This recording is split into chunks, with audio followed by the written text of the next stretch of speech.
سلام خدمت همه شما دوستان عزیز، خوش اومدین به یک ویدیوی جدید آموزشی از یوتیوب چینل جواد بهیج.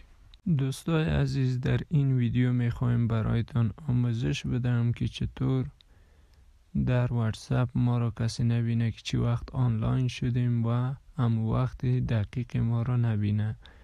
بریم با هم ویدیو را ببینیم و از این آموزش یاد بگیریم. خوب دوستای عزیز، در ابتدا اول میریم اپلیکیشن واتساپ رو باز میکنیم.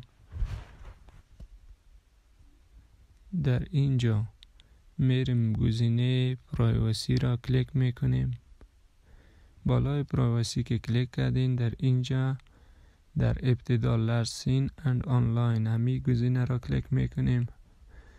بعد از او دوستای عزیز شما میبینین گزینه everyone, my contacts و nobody و در پایین هم everyone و هم از لرسین است.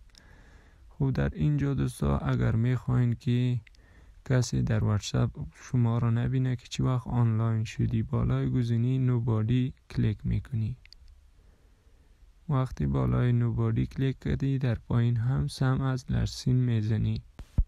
خب دوستای عزیز، این بود آموزش واتساپ که برایتان ارائه کردم که چطور میتوانیم کسی ما را نبینه که آنلاین هستیم و یا خیر. تا آموزش بعدی، خدایار و نگهدار شما.